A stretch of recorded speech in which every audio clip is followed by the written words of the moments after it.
Hello नमस्कार दोस्तों, आप सभी का हमारे YouTube channel today current information पर स्वागत है। साथियों, क्लास 12th विषय हिंदी अनिवार्य Sanjeev desk work model paper first है।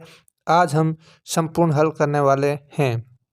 तो साथियों, हिंदी अनिवार्य का कक्षा 12th का बोर्ड परीक्षा 2022 का मॉडल पेपर, ये आपका मॉडल पेपर फर्स्ट आज के सेशन में संपूर्ण हल करने वाले हैं। और इससे पहले आप सभी साथियों से निवेदन है कि आप इसकी फ्री पीडीएफ प्राप्त करना चाहते हो तो हमारा एक ग्रुप बनाया है आरबीएससी क्लास 6 से लेकर के 12 तक के सभी विद्यार्थियों के लिए। वह अभी आपने ज्वाइन नहीं किया है तो आप ज्वाइन जरूर कीजिए। उसमें आपकी इसकी संपूर्ण पीडीएफ है मिल जाएगी, ठीक है। और इसी के साथ अभी तक आपने हमारे चैनल को सब्सक्राइब नहीं किया है तो सब्सक्राइब भी जरूर कर दीजिए। बोर्ड परीक्षा 2023 के सभी इम्पोर्टेंट मॉडल पेपर और इसी के साथ इम्पोर्टेंट क्वेश्चन भी हमारे चैनल के माध्यम से आप तक भेजे जाएंगे, आपको बताया जाएगा, ठीक है साथियों। तो इतना सा आप काम जरूर कर लीजिए। ये संजीव डेस्क वर्क है हमारी पूरी की पूरी 2023 की, और इसकी रेट है साथियों वो वर्तमान टाइम में 100 रुपये है, तो आपको 100 रुपये नहीं देना है। तो साथियों, ये आपका बोर्ड द्वारा जारी मॉडल प्रश्न पत्र जो क्लास 12th का हिंदी अनिवार्य का पहला मॉडल पेपर है, ठीक है। तो इसको हम आज संपूर्ण हल करने वाले हैं। तो साथियों, आपके सबसे पहले तो पेपर होगा 80 नंबर का हिंदी अनिवार्य का, और 3 घंटे और 15 मिनट का पेपर के अंदर क्या है टाइम मिलेगा आपको। और हिंदी के अंदर आप 80 में से 80 नंबर पेपर के अंदर ला सकते हो। ऐसे कौन से तरीके हैं वो भी आपको मैं बताने वाला हूं। तो साथियों, बिना समय गंवाए आप अपने सेशन को शुरू करते हैं। अपने सभी मित्रों को इस वीडियो को आप शेयर जरूर करना। तो साथियों, पहला सवाल आएगा आपका, निम्नलिखित अपठित गद्यांश को ध्यानपूर्वक पढ़कर दिए गए वस्तुनिष्ठ प्रश्नों का उत्तर अपनी पुस्तिका में लिखिए। तो पहला सवाल ये अपठित गद्यांश आएगा, इसको आपको पूरा पढ़ना है, पढ़ करके आपको उत्तर देना है। जैसे पहला सवाल आया है, पुस्तकालय की सबसे बड़ी उपयोगिता है। तो साथियों, पुस्तकालय की सबसे बड़ी उपयोगिता क्या है कि मनुष्य के अंदर ज्ञान की वृद्धि होती है। पुस्तकालय के अंदर पुस्तकें होती है और पुस्तकों से मनुष्य के अंदर ज्ञान की वृद्धि होती है। दूसरा सवाल है, मनुष्य के लिए पुस्तकालय का योगदान नहीं है। तो इसका सही आंसर है साथियों, आपके जो दे ऑप्शन है वो सही, इसका सही आंसर है कि पुस्तकालय का मनुष्य के लिए योगदान नहीं है। तो अमानवीय बुराइयों को उभारने के रूप में तो ये पुस्तकालय नहीं कहता है। पढ़ने की रुचि उत्पन्न करता है, अवकाश के क्षणों को सच्चा साथ देने में और उपदेश और मनोरंजन के रूप में पुस्तकालय क्या है योग्य है। और जबकि अमानवीय बुराइयों को उभारने में पुस्तकालय क्या नहीं है साथियों, पुस्तकालय आपके योगदान नहीं देता है। आगे सवाल संख्या 3 है, कौन से छात्र अपना अधिकांश समय पुस्तकालय में बिताते हैं। तीसरा सवाल है, तो इसका सही आंसर है साथियों 6 ऑप्शन सही है कि उच्च कक्षा एवं विशिष्ट योग्यता के इच्छुक जो छात्र है वो अधिकांश समय पुस्तकालय के अंदर बिताते हैं। चौथा सवाल है, पुस्तकालय शब्द पुस्तक प्लस आलय 2 शब्दों के मेल से बना है, इसमें प्रयुक्त जो संधि है वो कौन सी है। तो इसके अंदर साथियों दीर्घ संधि है, ए प्लस ए से आ हुआ है तो ये दीर्घ संधि है, ठीक है। नेक्स्ट है, उपयुक्त गद्यांश का जो उपयुक्त शीर्षक है वो क्या है। तो इसका सही आंसर होगा पुस्तकालय का महत्व है। और अंतिम सवाल है साथियों कि अवकाश के समय में हमारा सच्चा साथी कौन है। तो पुस्तकालय कौन है, पुस्तकालय है। नेक्स्ट दूसरा भी साथियों आपके क्या है अपठित पद्यांश है, इसको ध्यानपूर्वक पढ़ करके प्रश्नों के उत्तर देना है, ठीक है। तो मैं इसको पढ़ता तो नहीं हूँ लेकिन थोड़ा टाइम ज़्यादा हो जाएगा, इसलिए साथियों अब आपको पीडीएफ मिल जाएगी, पीडीएफ के माध्यम से पढ़ लेना, लेकिन आपको आंसर मैं करवा देता हूँ। कवि ने किस महापुरुष की भावों का उल्लेख किया है। तो इसका सही आंसर होगा साथियों, कवि ने है वो महात्मा गांधी के महापुरुष के भावों का उल्लेख किया है। नेक्स्ट है साथियों, मैं मर जाऊंगा लेकिन मैं कल फिर जन्म लूंगा, कल फिर जन्म आऊँगा, ठीक है। तो ये किसने कहा था साथियों, तो आपको ये बताना है कि मैं मर जाऊंगा लेकिन मैं कल फिर जन्म लूंगा, कल फिर आऊँगा। तो ये साथियों पद्यांश की उक्त अंतिम 3 पंक्तियों में कवि क्या कहना चाहता है। तो इसका सही आंसर है साथियों कि कवि कहना चाहता है कि देश सेवा करने वाले बार बार जन्म लेते हैं और मरते हैं। जो देश की सेवा करने वाले हैं वो बार बार जन्म लेते हैं और बार बार मरते हैं। आगे सवाल है साथियों, सुनसान का गला घोंटा का तात्पर्य है। तो इसका सही आंसर है साथियों कि इसका क्या तात्पर्य है कि सुनसान रूपी व्यक्ति के गर्दन दबा दी है। ठीक है, नेक्स्ट है अगला सवाल, किसी रचना को लिखने की कई शैलियाँ होती है और शैली भेद के अनुसार उपयुक्त पद्यांश की शैली बताइए। ठीक है, तो इसका सही आंसर है साथियों जो आपका ये पद्यांश शैली लिखी है, ये क्या लिखी गई है? आत्मकथा है। क्या है? आत्मकथा है। नेक्स्ट है साथियों आपके अगला सवाल कि उपयुक्त पद्यांश को जो उपयुक्त शीर्षक नीचे लिखे विकल्पों में से छांटिए। तो कौन सा है? से ऑप्शन सही है, ये दिया गया है कि मानवता की मसीहा महात्मा गांधी। नेक्स्ट है अनलंघ्य शब्द का विपरीतार्थक जो विपरीतार्थक शब्द है तो इसका क्या हो जाएगा? लंघ्य हो जाएगा। ठीक है, आगे सवाल है हमारा दूसरा साथियों, जो रिक्त स्थान की पूर्ति करना है। यहाँ आपको नंबर मिलेंगे 6। तो पहला है हिंदी भाषा के परिवार में लगभग 5 बोलियां सम्मिलित है। ठीक है, अंग्रेजी भाषा की लिपि रोमन है। तीसरा है प्रातःकालीन भ्रमण स्वास्थ्य के लिए उपयोगी है। वाक्य में अभिधा शब्द शक्ति है। नेक्स्ट है साथियों, जहाँ विषय प्रयोजन से प्रेरित होकर शब्द का प्रयोग लक्ष्यार्थ में किया जाता है तो वहाँ साथियों जो लक्षणा शब्द शक्ति मानी जाती है। कौन सी लक्षणा साथियों? प्रयोजनवती है लक्षणा शब्द शक्ति मानी जाती है। ठीक है, तो प्रयोजन से प्रेरित होकर शब्द प्रयोग लक्ष्यार्थ में किया जाता है तो वहाँ कौन सी प्रयोजनवती आपके लक्षणा शब्द शक्ति मानी जाती है। आगे है साथियों आपका 5वां सवाल, माया दीपक नर पतंग भरमी भरमी इवे पड़ंत काव्य में कौन सा अलंकार है? तो साथियों रूपक अलंकार है। आगे है साथियों अगला सवाल, गंगा जल सा पवन मन है। काव्य पंक्ति में मन की तुलना गंगा जल से की गई है, अतः यहाँ पर कौन सा अलंकार हो गया? उपमा अलंकार है। जो मन की तुलना है वो गंगा के जल से की गई है, अर्थात यहाँ कौन सा अलंकार हो गया? उपमा अलंकार हो गया। ठीक है, आगे साथियों यहाँ पर आपके तीसरा सवाल है कि निम्नलिखित अति लघु उत्तरात्मक प्रश्नों के उत्तर देना है। तो पहला है पारिभाषिक शब्दावली व्याकरण का प्रश्न है। आपको यहाँ पहले पूछा है क्यूरम का अर्थ होता है गणपूर्ति और पैक्ट का अर्थ होता है समझौता। ठीक है, 2 अंग्रेजी के अंदर आपको शब्द देंगे और उनको आपको अर्थ बताना है। नेक्स्ट है साथियों परिसंघ शब्द के पारिभाषिक शब्द स्पष्ट कीजिए। तो यहाँ पर कौन हो गया? जो परिसंघ है इसको आपको अंग्रेजी में क्या कहते हैं? हम कॉन्फिडेंसन क्या कहते हैं? यहाँ पर कॉन्फिडेंसन कहते हैं। ठीक है साथियों, फीचर का प्रारंभ कैसे होता है? आगे तीसरा सवाल है साथियों, फीचर का प्रारंभ कैसे होता है?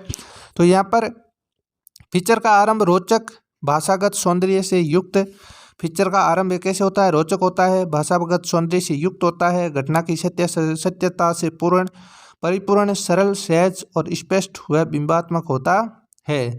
तो आपके फीचर का आरंभ है वो रोचक भाषागत सौंदर्य से युक्त, घटना की सत्यता से परिपूर्ण सरल सहज स्पष्ट एवं बिंबात्मक होता है। आगे सवाल है साथियों अगला हमारा कि कवि बनने के लिए लेखक आनंद यादव ने किसे गुरु बनाया? तो साथियों कवि बनने के लिए लेखक ने जो आनंद यादव लेखक है उन्होंने मराठी शिक्षक किसने नवा जो सौंदल गेकर को गुरु बनाया था। आगे है साथियों 5वां सवाल, यशोधरा बाबू ने किशनदा के गांव चले जाने के बाद कौन कौन सी परंपराओं का पालन किया था? तो साथियों इसका सही आंसर है कि दफ्तर में मंदिर जाना। ठीक है, सुबह की सैर करना, पूर्णिमा के दिन लोगों को घर बुलाना, रामलीला की तैयारी के लिए कमरा आदि परंपराओं का पालन किया था। नेक्स्ट है अगला सवाल, डायरी के पन्ने पाठ के आधार पर एन के प्रकृति जो प्रेम का वर्णन कीजिए। तो यहाँ पर प्रकृति के विषय में एन का मानना था कि प्रकृति अपने संपूर्ण सौंदर्य के बिना भेदभाव के सब में वितरित करती है। एन का क्या मानना था कि जो प्रकृति अपने संपूर्ण सौंदर्य को बिना भेदभाव के सबके साथ है वो क्या होती है? वितरित करती है। आगे सवाल संख्या 7वां है साथियों, यशोधरा बाबू अपने बच्चों तथा पत्नी से क्या चाहते थे? तो यशोधरा बाबू अपने पत्नी और बच्चों से स्वयं का सम्मान चाहते थे तथा चाहते थे कि सभी बात में उनकी राय ली जाए और अपने बच्चे अपना वेतन उन्हें लाकर दे। नेक्स्ट है साथियों अगला सवाल हमारा 8वां, सिंधु घाटी सभ्यता की 2 महानगर कौन कौन से हैं? तो साथियों आप सभी को पता होगा सिंधु घाटी सभ्यता के मोहनजोदड़ो और हड़प्पा ये 2 महानगर थे। ये दोनों सिंधु घाटी सभ्यता के परिपक्व दौर के शहर हैं। आगे अगला सवाल है साथियों हमारा कि मोहनजोदड़ो यानी मोहनजोदड़ो हड़प्पा से प्राप्त नर्तकी की मूर्ति किस राष्ट्रीय संग्रहालय में रखी गई है? मोहनजोदड़ो हड़प्पा से जो प्राप्त नर्तकी की मूर्ति है वो किस राष्ट्रीय संग्रहालय में रखी गई है?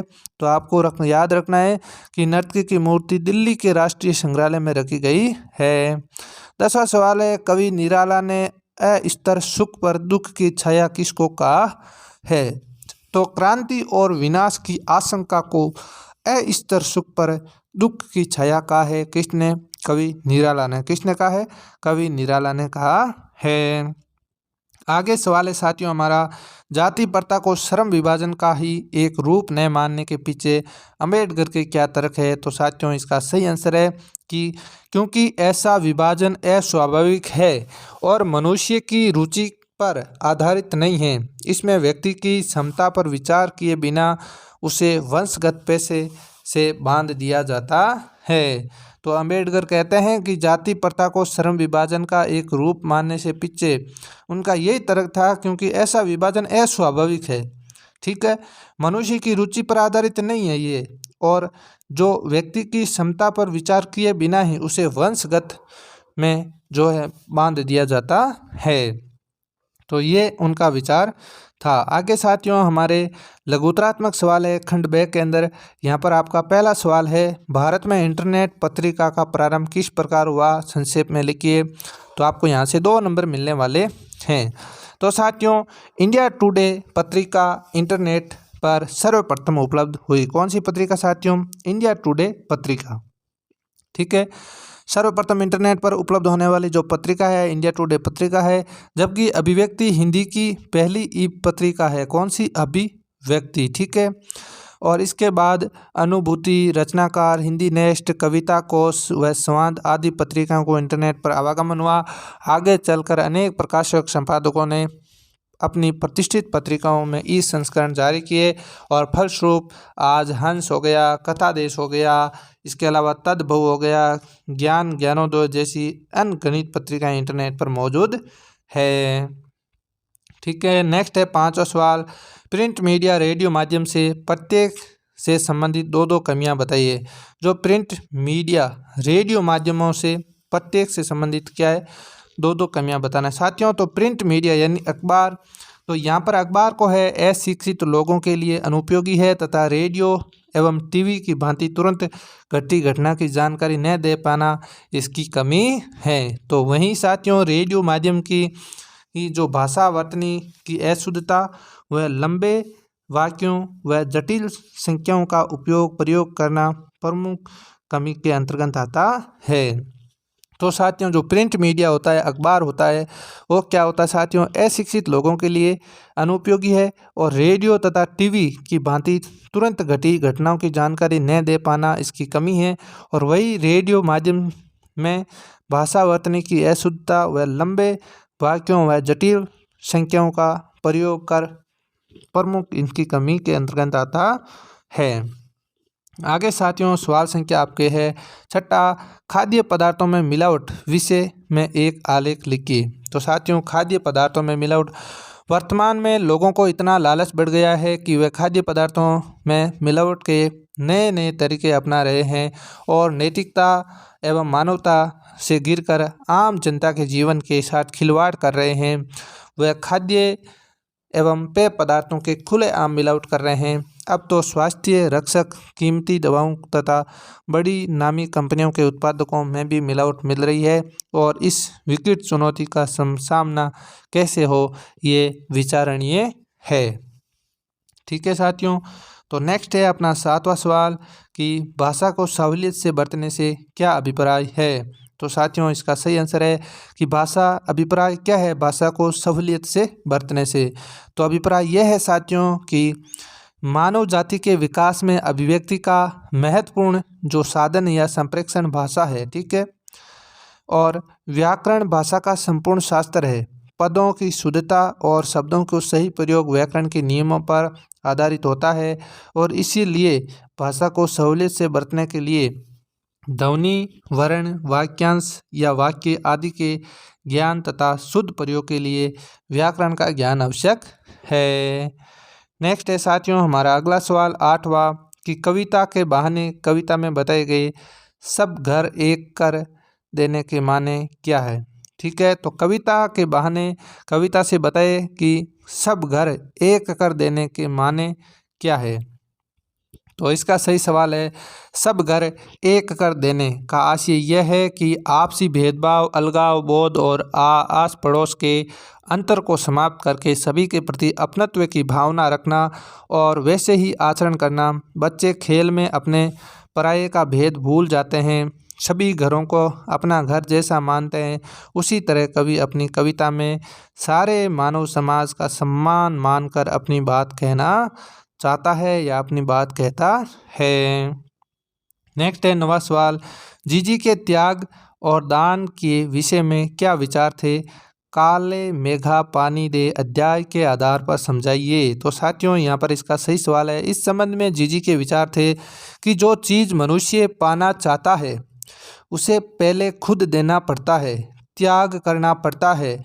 बिना त्याग के दान नहीं होता है। जो चीज़ बहुत कम है उसका त्याग करने से ही लोक कल्याण होता है और इससे स्वार्थ भावना कम होती है और परोपकार की भावना बढ़ती है।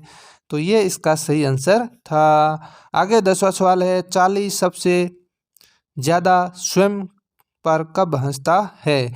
इसी के साथ साथियों जो ये 9वां सवाल है ये इम्पोर्टेंट है, परीक्षा की दृष्टि से आपके बोर्ड परीक्षा के अंदर पूछा जा सकता है, इस पर स्टार लगा लीजिए। ठीक है, आगे 10वां सवाल है, चार्ली सबसे ज़्यादा स्वयं पर कब हंसता है।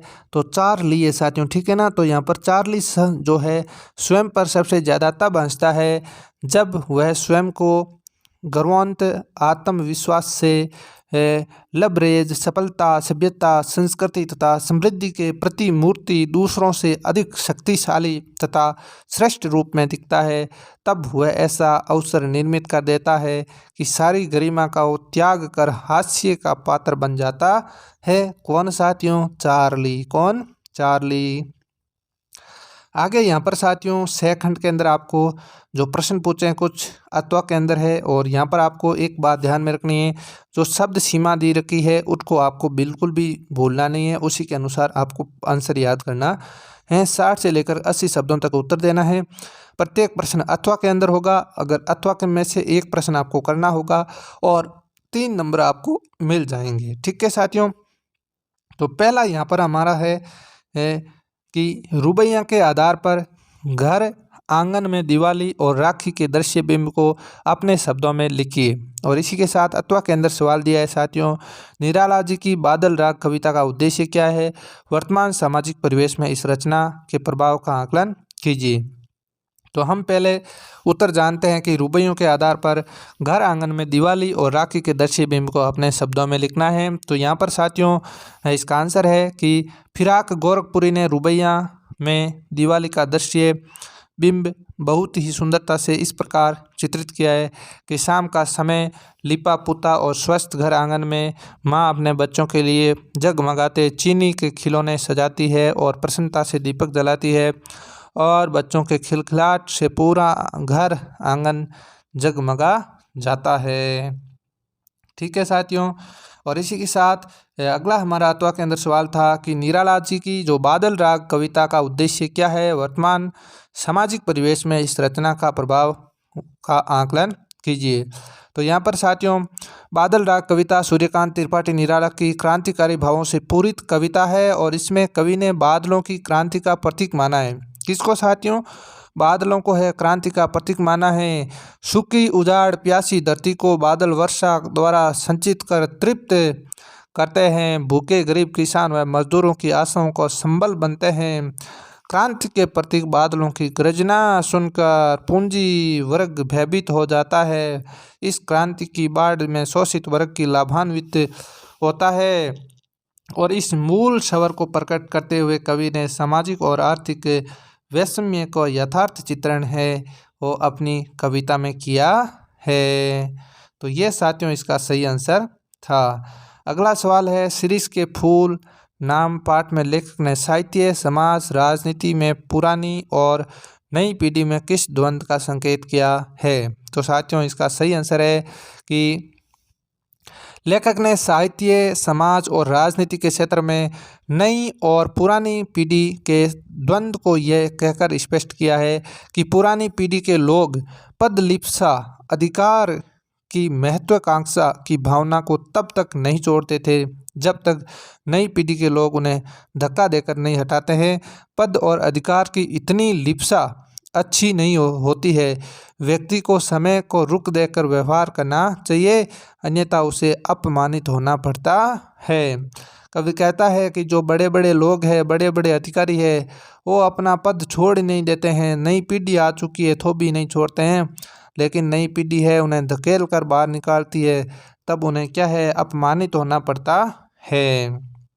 नेक्स्ट साथियों आठवां में सवाल था हमारा, नमक कहानी भारत पाक विभाजन के बावजूद मानवीय भावनाओं की समानता के कथा पर टिप्पणी लिखिए। तो साथियों यहाँ पर इसका सही आंसर है कि जो नमक कहानी की सफिया सिख बीबी और दोनों देश के कस्टम अधिकारियों के माध्यम से भारत पाक में रहने वाले लोगों की भावनाओं व संवेदनाओं का उबारा गया है।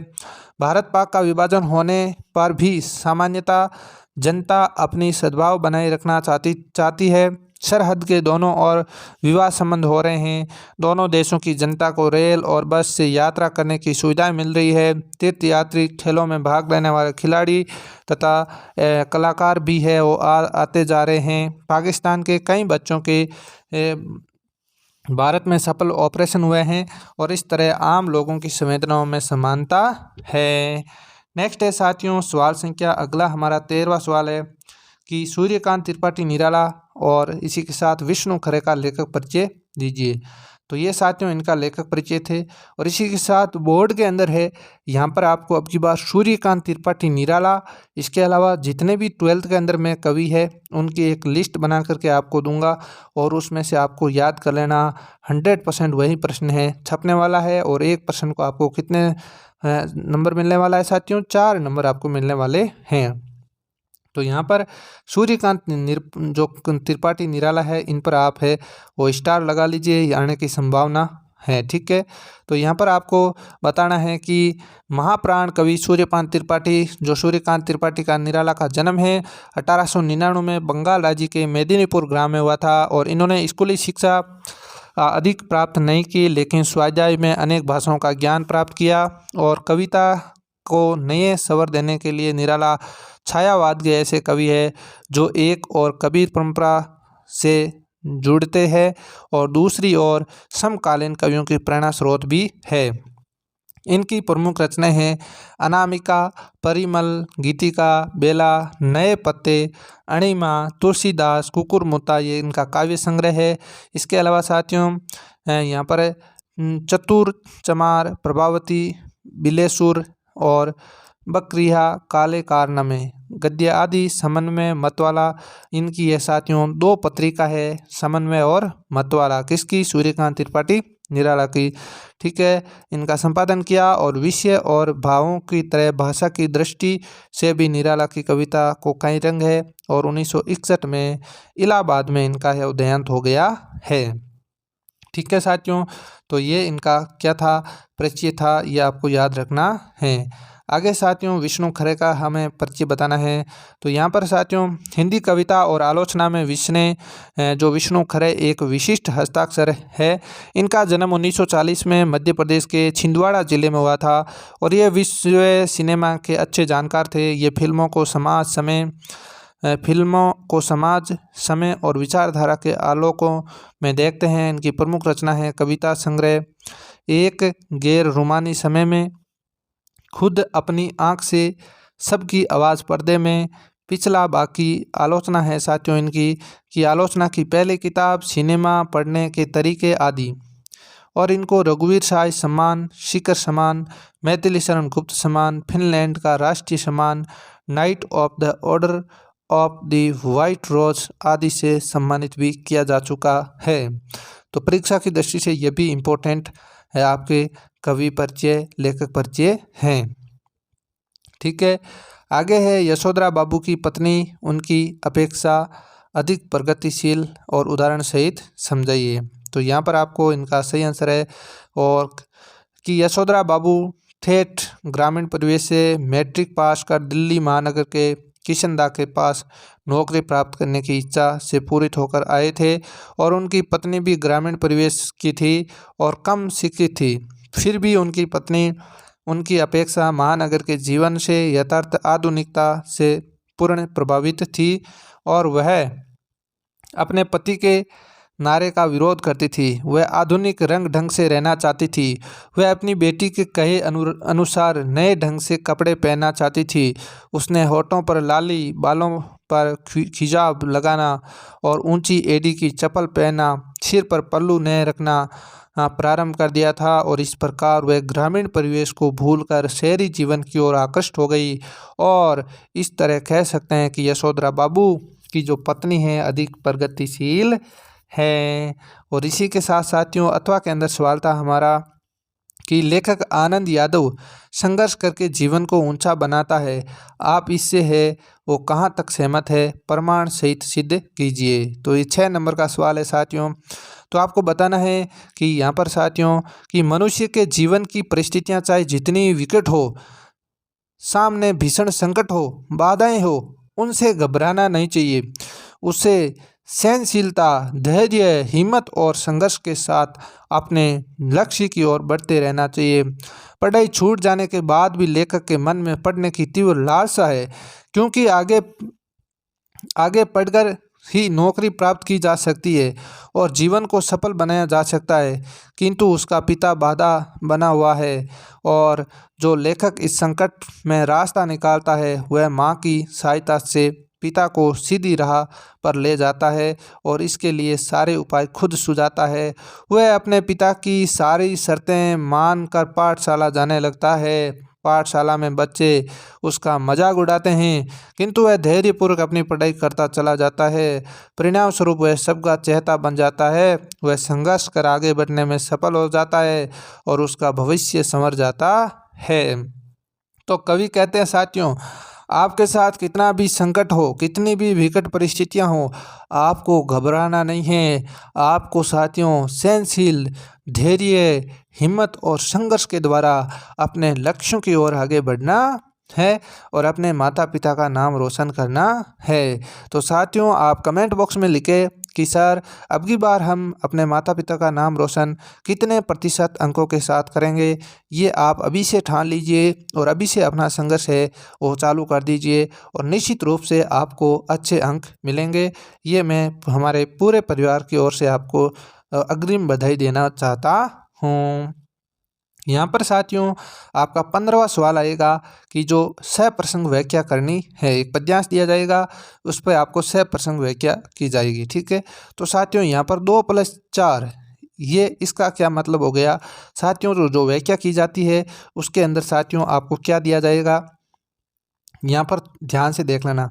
एक दिया गया है प्रसंग, अगर आप सही ढंग से प्रसंग को लिखोगे तो आपको 1 नंबर मिलेगा। ठीक है साथियों, और इसी के बाद साथियों आपको दी गई है व्याख्या, अगर सही ढंग से आप व्याख्या लिखोगे तो आपको 4 नंबर मिलेंगे। ठीक है, और इसी के साथ इसका तीसरा भाग है ये विशेष, अगर इसको सही ढंग से लिखोगे तो आपको 1 नंबर मिलेगा। तो इस प्रकार से ये 6 नंबर है वो अलग अलग अंक विभाजन किया गया है। तो पहला ये आपका है, ये आपका जो प्रसंग है पद्यांश, इसकी साथियों में PDF है, हमारे टेलीग्राम में शेयर कर दूंगा, आप वहाँ से इसको पूरा देख लेना। लेकिन तरीका आपको मैं एक बार बता देता हूँ। जैसे हम दूसरी एक बार पढ़ लेते हैं।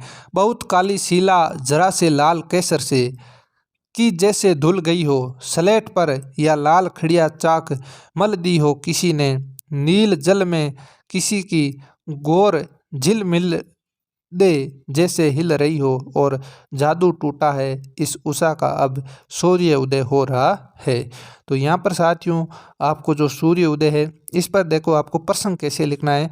तो प्रसंग के अंदर लिखना है प्रस्तुत काव्यांश कवि शमशेर बहादुर सिंह की कविता उषा से लिया गया है। सूर्य उदय से पहले पल पल बदलता प्रकृति का सुंदर रूप का वर्णन किया गया है। फिर इसके अंदर ये व्याख्या कर देना है और उसके बाद आपको विशेष के अंदर साथियों लिखना है कि कवि ने उषा के दौरान सूर्य की लाल पीली श्वेत आभा का सुंदर वर्णन किया है। भाषा भावानुरूप सरल सुबोध है और आपका उत्प्रेक्षा अलंकार है। ठीक है साथियों, तो ये इस प्रकार से आपको व्याख्या करनी है। इसी के साथ एक दूसरी व्याख्या आएगी, गद्यांश की व्याख्या आएगी। ये आपको गद्यांश दिया गया है, इसकी आपको क्या करनी है साथियों, व्याख्या करनी है। इसके भी आपको 6 नंबर मिलेंगे, उसका भी तरीका ये सेम ही रहने वाला है। तो इसकी साथियों संपूर्ण PDF आपको मिल जाएगी, आप वहाँ से कर लेना। ठीक है, आगे बढ़ते हैं हम। आगे आपको साथियों 17वां सवाल के अंदर है, सचिव माध्यमिक शिक्षा बोर्ड राजस्थान अजमेर की ओर से माध्यमिक परीक्षा 2023 की पूर्व परीक्षाओं की तिथियों की सूचना हेतु एक विज्ञप्ति तैयार कीजिए। और अथवा के अंदर साथियों अपने विद्यालय के लिए खेलकूद सामग्री करने हेतु एक निविदा है वो तैयार कीजिए। ठीक है, तो ये आपको इस प्रकार से पहले तो ये विज्ञप्ति तैयार करनी है। ठीक है, पहले यहाँ पर माध्यमिक शिक्षा बोर्ड राजस्थान अजमेर वर्ष 2023 पूर्व परीक्षा की तिथियाँ, फिर यहाँ पर इसका क्रमांक लिख देना है। फिर यहाँ पर विज्ञप्ति के अंदर अपनी डेट डाल देनी है, डेट वही डाले जिस दिन आपकी परीक्षा तिथि हो। आगे फिर लिख देना है साथियों यहाँ पर कि वर्ष 2023 की पूर्व परीक्षाओं के सम्मिलित होने वाले नियमित एवं स्वयं पाठी छात्र छात्राओं को विषयवार परीक्षाओं को तिथियाँ निम्नानुसार है। तो यहाँ पर विषय लिख देना है, फिर दिनांक लिख देनी है, फिर यहाँ पर जो भी है वो लिख देना है। यहाँ पर लगभग ये मेरे हिसाब से सेंटर दिए गए हैं या स्थान दिए गए हैं। तो अंग्रेजी विषय की परिभाषा, फिर हिंदी की, फिर इतिहास की। ठीक है, तो इस प्रकार से ये आपकी क्या हो गई, ये विज्ञप्ति तैयार हो गई। फिर निविदा लिखनी है यहाँ पर पूरा खर्चा वगैरह, फिर राजकीय उच्च माध्यमिक विद्यालय जयपुर, फिर यहाँ पर क्रमांक संख्या डाल देना है, फिर अपनी डेट डाल देनी है, फिर निविदा संख्या क्रमांक डालना है, फिर यहाँ पर लिख देना है। ठीक है, उसके बाद यहाँ विवरण डालना है, अनुमानित राशि क्या है, धरोहर राशि क्या है, निविदा खोलने की तिथि और निविदा प्रपत्र शुल्क। तो इस प्रकार से आपको ये निविदा है वो लिखना है। आगे 18वां सवाल आएगा, आपके निबंध का आएगा और निबंध के अंदर आपको 5 नंबर मिलेंगे। 300 शब्दों में आपको लिखना है। 4 निबंध आपको मिलेंगे, उसमें से एक निबंध आपको लिखना है, राष्ट्र के प्रति हमारा दायित्व है, स्त्री सशक्तिकरण, बढ़ता विज्ञान, घटते मानवीय मूल्य, राजस्थान और पर्यटन की संभावना। तो साथियों मैं आपको कुछ इम्पोर्टेंट है और निबंध बताऊंगा, जो लगभग 4 या 5 निबंध बताऊंगा वो याद कर लेना, उससे बाहर नहीं जाएगा तो आपको 5 नंबर मिल जाएंगे। क्योंकि सारे चीज़ें तो आप याद नहीं कर सकते हो, तो आप उतना सा याद ज़रूर कर लेना। इसकी जो संपूर्ण PDF है साथियों वो मैं हमारे टेलीग्राम ग्रुप के अंदर डाल दूंगा, वहाँ से आप जुड़ जाना। ठीक है, तो निबंध के अंदर पहले आपको प्रस्तावना लिखना है। प्रस्तावना के बाद साथियों आपको वर्तमान राष्ट्रीय स्वरूप लिखना है, राष्ट्र के प्रति हमारा दायित्व है, और उसके बाद उपसार लिख देना है। तो थैंक यू साथियों, YouTube channel today current information पर आप सभी का स्वागत है। तो साथियों ये वीडियो आपको कैसा लगा है, अगर अच्छा लगा है तो अपने दोस्तों तक इस वीडियो को है वो शेयर ज़रूर करना, और अभी तक हमारे चैनल को साथियों सब्सक्राइब नहीं किया है तो सब्सक्राइब ज़रूर करना, और वीडियो को लाइक भी करना, और अपने जितने भी साथीगण हैं जो कक्षा 12th के अंदर पढ़ रहे हैं उनको हमारे टेलीग्राम ग्रुप के अंदर आप ज़रूर जोड़िए, और उन तक ये वीडियो भी आप ज़रूर पहुंचाइए। और आपको ये वीडियो कैसा लगा है अच्छा सा एक कमेंट बॉक्स में कमेंट भी ज़रूर कर दीजिए। तो साथियों आज के लिए इतना ही, मिलते हैं अगले सेशन में, तब तक के लिए धन्यवाद। जय हिंद, जय भारत।